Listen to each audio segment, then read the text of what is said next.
가족에게 거품을 빼는 지혜. 전북경제에 힘을 보파는 지혜. 재래시장과 동네 슈퍼를 이용하는 일은 가정과 전북의 서민경제를 살리는 일입니다. 이웃과 함께 사는 지혜를 나누는 일입니다. 재래시장과 동네 슈퍼 이용으로 지혜로운 소비 생활을. 이 캠페인은 천년의 비상 전라북도와 함께합니다. KBS 전주총국과 전라북도 교육청이 함께하는 2010 인문학 콘서트에 여러분을 초대합니다. 물리학자 장회희, 교육평론가 이범, 방송인 주철환, 김대중 자서전 집필가 김태근, 시사평론가 김어준의 강연이 9월 27일부터 10월 1일까지 펼쳐집니다. 깊어가는 가을밤, 인문학이 선사하는 즐거운 나들이 함께 떠나보시죠.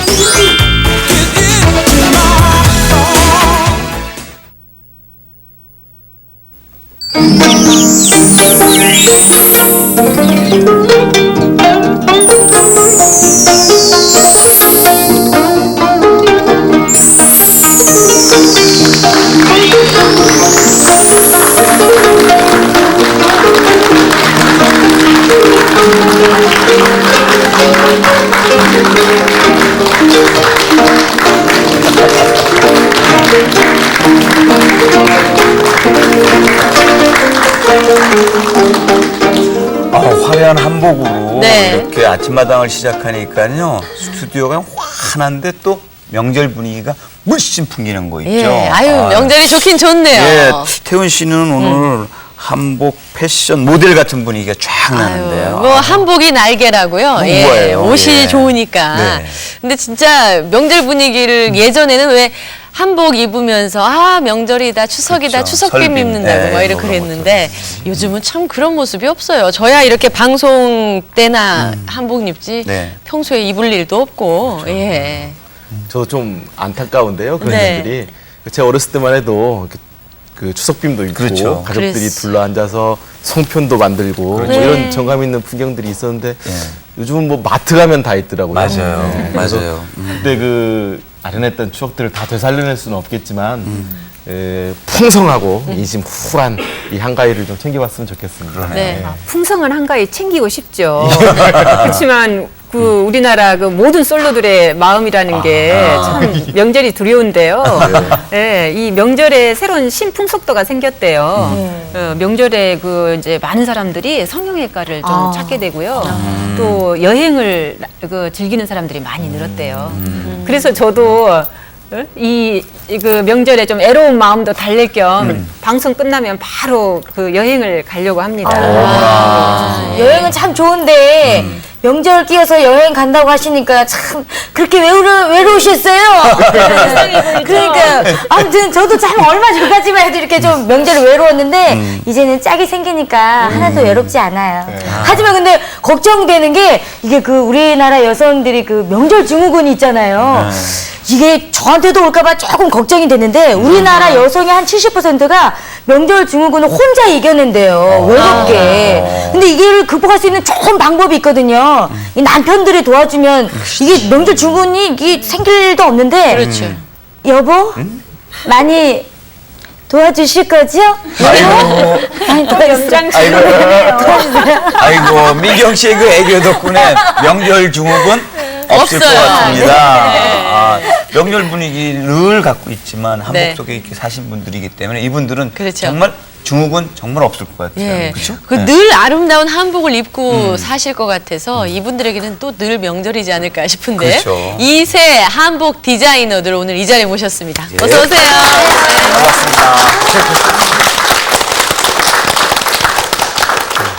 정말 특별한 날이나 저희는 이렇게 한복 입지만 네. 이분들은 늘 우아하게 공주처럼 한복 입고 그러니까요. 사실 것 같아요. 예. 매일매일 명절 분위기죠? 평소에 매장에서 한복을 즐겨 입기 때문에 네. 명절이라고 뭐 특별히 그 챙겨 입지는 않아요. 네. 오히려 아이들이나 조카들한테 그 한복을 챙기는데요. 어르신들이 많이 좋아하셔요. 보기도 좋고. 네. 명절 전날까지 그 바쁘다 보니까 명절 음식 장만을 하지 못해요. 그래가지고 아이들 옷 챙기는 것 때문에 점수를 따고 있어요. 네. 그래서 저는 명절 증후군이 없어요. 그렇죠. 그렇군요. 한복 디자이너라고 이렇게 소개를 해줬는데 사실 패션 모델 같아요. 지금 모델 같아요. 너무 아름답고 우아하고 네. 옷들이 그런데 지금 입으신 옷들이 다 각자 네. 본인이 빚은 예. 옷인가요? 네. 지금 제가 입은 옷도 제가 직접 디자인한 제가 디자인한 옷이고요. 일단 제가 입은 옷은 이제 가을이 되어서 찬바람이 부니까 차가운 색감을 이용해서 서로 이렇게 배색을 해서 디자인을 했고요. 일단 제가 입고 있는 옷은 이제 가장 기초적인 전통 한복처럼 보이지만 이제 소매의 베레나 기세 형태가 조선시대 때 전통적인 그 특징을 그대로 가져와서 제가 제 패턴으로 이제 개량을 시킨 거거든요. 그래서 저만의 이제 패턴을 가지고 제작한 옷이어서 더 의미가 있는 옷입니다. 네. 제 의상은 저고리를 말하자면 전통 당의를 재해석을 했거든요. 네. 예를 들어서 뭐 소매 쪽이나 몸판을 투톤으로 해가지고 왼쪽 가슴에 그 수로 포인트를 넣었어요. 그리고 치마 같은 경우는 약간 드레스적인 요소를 가미해가지고 좀 편안하고 실용적 있는 한복으로 저희가 디자인했거든요. 일명 퓨전 한복이라고 하죠. 네, 네. 오연아 씨는요? 제가 입고 있는 한복은 제가 올 4월에 결혼을 했어요. 그래서 그때 이제 입었던 한복인데 제가 이제 보통 사람들보다는 키가 좀 큰 편이에요. 그래서 아무래도 한복 기본 치마 저고리를 입다 보면 이제 더 커 보이는 효과가 있어요. 그래서 이렇게 시선이 좀 밑으로 내려와 있는 이런 당의를 입을 때 아담해 보이는 경우가 있어서 이 디자인으로 선택을 했죠. 그렇군요. 이렇게 아름다운 분들이 멋진 한복 입고 있으니까 아주 스튜디오도 반짝반짝하고요. 예. 추석이구나라는 느낌을 절로 갖게 되는데요. 요즘도 혹시 뭐 추석빔 하러 오시는 분들, 한복 하러 오시는 분들 좀 계신가요? 어떠신가요? 글쎄요, 이렇게 추석하면은 우리나라 대한가위만 같아라는 말처럼 예. 정말 즐거운 명절인데 어렸을 때 이렇게 회상해 보면은 한복 입고 인사 다니고 그랬던 추억들이 있잖아요. 근데 요즘은 그런 문화가 많이 이렇게 쇠퇴되어 가고 있는 것 같아서 아쉬운 마음이 있거든요. 그래서 그 추석 때문에 옷을 이렇게 맞춰 입으시는 분들보다는 신랑 신부 이렇게 결혼 시즌 때문에 예복을 맞추시는 분들이 더 많은 것 같아요. 저도 그 때문에 아무래도 명절 때 대부분 그 명절날 하루 정도만 쉬는 경우가 많은데 이유가 타지에 사시는 신랑 신부님들이 명절을 새러 오시면서 겸사겸사 이제 하시게 돼요. 또 친척분들도 그때 오셔서 하시는데 그래서 저는 이제 명절 때 친척이 별로 없었던 것 같아요. 듣자 하니까 우리 최희정 쌤이 저와 같은 처지라고 그러는데 그 시댁 없는 아가씨래요. 오늘 지금 제가 입고 온 한복도 우리 최희정 쌤이 아주 예쁘게 맞춰주셨는데 지금 제 심정으로는 페릭실로 당장 달려가고 민경 씨가 너무 부러워요. 근데 이렇게 좋은 명절에 그 좀 이렇게 다른 사람 나무 결혼식에 이렇게 한복이나 봐주고 어쩔 땐 좀 비애감도 들 것 같은데요. 글쎄요, 뭐 사실 그 솔로의 입장에 있어서 뭐 비애감 아닌 비애감도 사실은 있거든요. 근데 뭐 이렇게 추석이 되면은 저도 저 나름대로 이렇게 여가 시간을 갖기 위해서 친구들한테 연락도 해보고 이제 그런 과정이 생기면은 친구들은 이렇게 다 이제 결혼해서 시댁도 가야 되고 친정도 가야 되고 그래서 만나줄 친구가 없을 때 어떤 그런 비애감이 들 때도 있어요. 근데 또 저는 또 장단점이 다 있으니까 저 나름대로의 그 즐거운 추석을 보내려고 노력하죠. 그렇죠. 근데 이제 이분들 제가 소개할 때 2세 한복 디자이너라고 말씀을 그렇죠. 드렸으니까 분명 이제 어머니도 한복 디자인을 하신 건데 그러면 어느 정도나 지금 하신 거예요? 본인은? 저희 친정어머니는 40년 동안 한복 일을 하셨고요. 저는 독립해서 15년째 하고 있어요. 15년. 예. 저도 이제 어머니한테 물려받아서 제가 일을 해온 지 한 8년 정도 되고 있습니다. 예. 또. 저희 어머니도 이제 제가 태어나기 한 2년 전부터 한복 일을 하셨다가 이제 저랑 이제 저 오빠를 키우고 난 후에 제가 한 9살 때쯤 다시 한복 일을 시작하셨어요. 그래서 횟수로는 한 20년이 넘으신 것 같고요. 저는 2005년부터 이 일을 본격적으로 시작을 했으니까 지금 6년째 접어들고 있죠. 세 분 중에서는 가장 막내시네. 네. 근데 제일 말씀 많이 하셨어요? 네. 어떠셨어요? 정말 이 한복 디자이너의 엄마의 그 어떤 소지를 받아서 하루아침에 될 그 작업이 아니잖아요, 이 디자이너가요. 어떠세요? 제가 처음부터 한복에 관심이 있거나 뭐 재능을 보인 거는 아닌데요. 아, 그래요? 제가 사남매 중 막내인데 저희 아버지께서 저 고등학교 때 돌아가셨거든요. 예. 그리고 언니 오빠들은 서울로 다 학업 때문에 올라가고 거의 엄마랑 단둘이서 생활을 했어요. 그리고 엄마 일도 제가 많이 도와주고 그러다 보다가 대학 졸업쯤 그 교수님 추천으로 그 광주에 제가 그 화학공학과 출신이거든요. 그래요? 네. 추천으로 그 광주에 있는 그 화학연구소로 취직이 됐는데 제가 엄마 곁을 떠난다는 것도 겁이 나고 뭐 전주를 떠난다는 것도 겁이 나서 저 망설이고 있었는데 다행히 엄마 그 매장 옆에서 그 매장이 비어가지고 엄마가 그러시더라고요. 한번 해볼 거냐고 한복을. 그래서 옳거니 잘 됐다. 그래서 저도 뭐 가기 싫은 터라 제가 그렇게 엄마 옆에서 열심히 배울게 하고 시작을 했어요. 기본적으로 효녀시구나. 예, 그래도 지금 뭐 말씀 좀 쉽게 좀 시작하신 것처럼 말씀은 하시지만 이게 저기 한복하고 화학 이게 공학도셨잖아요. 이게 쉽게 잘 매치가 잘 안 되는데 그리고 이게 조금이라도 좀 뜻이 있었으면 이 공학도가 아닌 그래도 조금 전공 분야를 좀 생각을 하셨을 것도 같은데 공학도하고 이 그 바느질하고 이게 잘 어울렸을까요? 잘 하셨을까요? 그러니까 어렸을 때부터 이렇게 많이 봐왔고 엄마가 하시는 걸 많이 봤기 때문에 그들이 뭐 어렵지는 않았거든요. 근데 제가 하다 보니까 욕심이 생겨서 제가 성균관대학교 궁중복식 연구원 그 2년 과정으로 그 한복 침선 과정을 배웠거든요. 이제 농담으로 저희 시어머니께서 너는 아침에 밥하라면 늦잠만 자더니 서울로 공부한다면 벌떡벌떡 잘도 일어나는 하시더라고요. 네. 한복이 하면 할수록 어렵지만 재미있고 가면서 더 적성이 잘 맞고 지금은 너무너무 재미있어요. 그러니까요. 근데 지금 공대생 출신 이 경력 말고도요. 좋은 직장에 취직했는데 그 직장을 그만두고 그만두고 할 정도로 그렇게 매력이 있었나요? 있을까? 그러니까요. 예. 글쎄요, 뭐 좋은 직장이라고 말씀하신다고 하면 잘 모르겠는데 이제 전에는 전화국에서 근무를 했다가 한복이로 전향을 했죠. 아니 그 아까운 직장을 어떻게 놓치고 놓고 그냥 나오실 수 있었을까 걱정이. 걱정 안 되셨어요? 네, 사실은 이제 저희 어머니께서 이제 회사를 제가 다니고 있을 때 야, 여자가 이만한 직장 없다. 오랫동안 할 수 있는 직장이 이만한 게 없다. 막 이렇게 설득을 하시는 거예요. 근데 제가 귀가 조금 얇아요. 팔랑귀. 그래가지고 그래? 한번 해볼까? 이러다가 이제 처음에는 직장 생활을 그만두고 했을 때는 이제 5일 근무제다 보니까 휴일에 일을 해야 된다는 그러한 상황이 적응이 너무 안 되더라고요.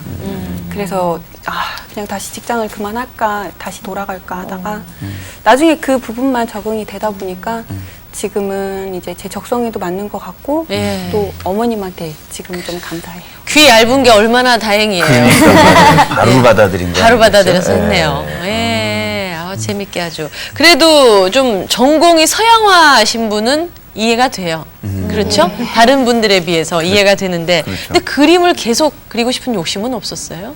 글쎄 처음 일을 시작했을 때는 아무래도 한복이라는 낯선 이제 소재보다는 그 그림 그리는 게 더 쉽고 재밌었던 때가 있었으니까 이렇게 일하고 있으면 마음은 그림 그리는 곳에 달려가 있고 이제 그런 과정이 있었는데 결국은 이 한복이라는 의상이 그 그림하고 별개가 아닌 것 같아요. 제가 이제 그림을 그리면서 얻었던 색감의 영감이나 그런 부분이 한복에도 같이 이렇게 접목이 되기도 하고 또 그림을 그렸던 그런 이제 예술적인 부분이 한복은 하나의 또 조형 예술이 되니까 조형 예술로 만들어지는 예술로 이렇게 표현하는 것도 나름 이제 재미가 있고 보람이 있고 이제 성취감이 있으니까 훨씬 한복 일이 이제 지금은 더 즐겁고 재밌습니다. 연계가 있는 거죠, 그렇죠? 그래서 제가 그 디자인북을 미리 입수를 했습니다.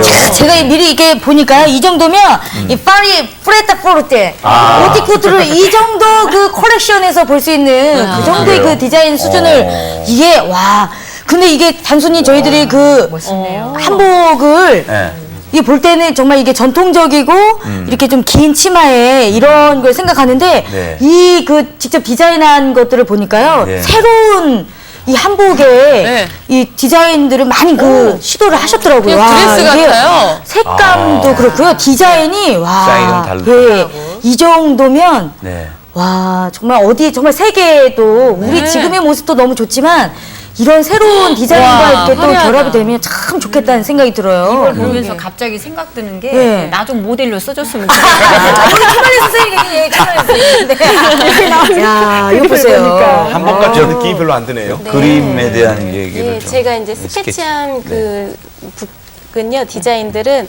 그 일단 이제 현대 의복에 전통적인 우리 소재들 있잖아요. 그러니까 금박이나 은박, 자수나 어떤 동양화 모티브 또는 이제 고름 묶어 입는 형태가 우리 한복은 굉장히 매력이 있잖아요. 그런 네. 형태들을 믹스 매치하고 또 이제 치마 한복 치마 이렇게 기녀복식에서 흐르는 라인들이나 그런 부분을 이제 참고를 해서 이제 그 현대 의복도 디자인하고 또 정말 세계 시장에 나가서 레드카펫에서도 입을 수 있는 드레스까지도 이제 생각해서 준비를 하고 있는 스케치들입니다. 저렇게 늘 스케치 하시니까 그래서 시간 날 때마다.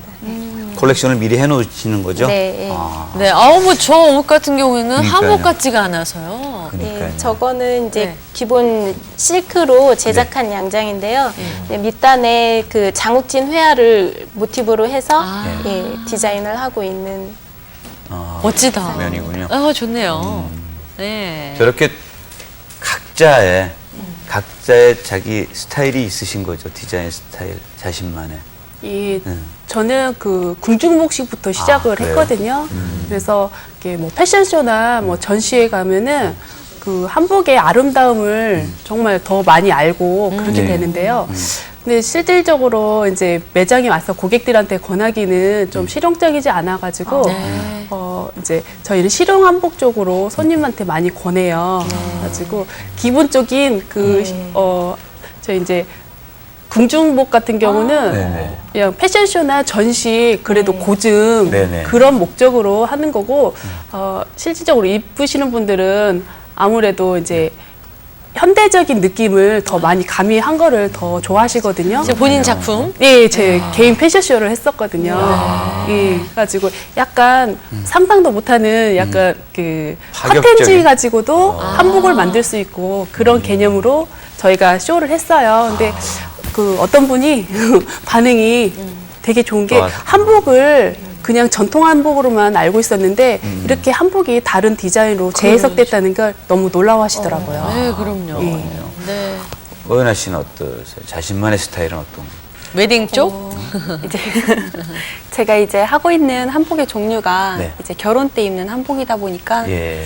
이제 아무래도 이제 예전에 옛날의 옷들 중에서도 이제 공주나 옹주가 입었던 옷들이 이제 화롯이에요. 근데 그러한 화롯들을 일반 평민들에게도 단 하루 혼례 때 입을 수 있는 권한이 있었잖아요. 네. 이제 그런 바탕으로 그런 모티브를 삼고 화려하면서도 고품 있고 고급스럽게 대신에 이제 전통에서 좀 많이 벗어나지 않는 그런 선을 좀 추구하는 편이에요. 네. 남자들은 뭐 어떤 옷을 왕자 옷 같은 거 입나요? 아무래도 이제 제가 신랑 신부님들한테 좀 많이 해드리는 말씀이 예. 신부님이 웨딩이든 한복이든 그런 쪽으로 기준이 되어 있잖아요. 그게 이제 어떻게 보면 이제 들러리라고 말씀을 해드릴 수가 있거든요. 남자들은 같이. 들러리래요. 좀 빛나게 해주면 어때요? 또? 그렇죠. 네, 자기의 이름을 걸고 패션쇼 할 만한데요. 어떠세요, 오연아 씨는? 제가 아직은 좀 나이가 어리고 경험이 없다 보니까 자신만의 패션쇼를 하기는 좀 이른 감이 없잖아 있어요. 그래요? 대신에 이제 뭐 한복 콘테스트나 네. 아니면 이제 공동 패션쇼 같은 거는 몇 번 한 적이 있는데 그 중에서 좀 기억이 남았던 게 네. 제가 이제 고려인 70주년 기념 복식전을 우즈베키스탄 타시켄트 역사박물관에서 한 적이 있어요. 네. 그때 이제 기억이 좀 많이 남는 이유가 그때가 한참 황진이 드라마가 한참 예. 흥행을 했었을 때 그래서 황진이 의상을 제작하신 김혜순 교수님과 그 외에 좀 명성이 있으신 분들 그런 분들과 어떻게 기회가 참 좋게 우연찮게 같이 전시를 하게 됐어요. 네. 그때 이제 저기 저 사진인데요. 사진이네요. 네. 저분이 이제 우즈베키스탄 대사관님이세요. 한국 대사관님. 예. 그래서 그분 만찬에 초대도 받고 해가지고 귀빈 대접을 받아서 기억이 상당히 많이 남더라고요. 그러니까요. 국빈 대접 받으셨대요. 놓으실 수가 없겠어요. 그러니까요. 디자인 일에 매력이 있어서. 이제 저 같은 경우는 이제 결혼한 지가 오래돼서 사실 그때는 웨딩걸이 없었거든요. 그래서 또 이렇게 멋진 한복 디자이너 분들이 계신지도 몰랐었는데요. 그 전주에 결국은 웨딩거리가 생기고 나서 뭐 다양한 이제 결국 한복 디자인도 결국은 생긴 거 아닌가. 모여 있는 이익 같은 게 많이 있을 것 같아요. 그렇죠. 이 그 웨딩걸이 초창기 때 생겼을 때는요. 한복샵들이 그리 많지 않았어요. 아마 한 6, 7개 정도 됐었거든요. 근데 지금 10년 정도 지났어요. 그리고 10년이 지난 뒤로는 한복샵들이 지금 20개 이상이 돼요. 그러니까 그만큼 그 웨딩거리가 인지도가 좋고 그리고 매장마다 다 개성이 있고 디자인도 너무 잘하셔가지고 고객들이 많이 찾으시거든요. 그러니까 고객님 편에서는 솔직히 그 좋은 거죠. 디자인도 많고. 예전에는 뭐 시장 쪽에 한복 그렇죠. 가게들이 많았는데 그렇죠. 이제 웨딩거리 쪽으로 많이 몰리시네요. 저희 이제 전 세대, 1세대 어른들은 그 남부시장을 주축으로 이렇게 시장을 형성을 하셨는데 저희 2세대들은 웨딩거리에서 작품을 하고 있고요. 또 앞으로 이제 저희 같이 이제 젊은 인력이 한 10여 명가량 이렇게 되고 있는 걸로 알고 있어요. 그래서 더 많은 디자이너들이 생겨서 같이 일을 해서 이렇게 한복을 더 발전시킬 수 있는 계기가 되었으면 좋겠어요. 예, 오히려 뜨문뜨문 있는 것보다 뭉쳐 있어야 더 잘 되잖아요. 고목상도 같이 있고 막 다 있어야 이게.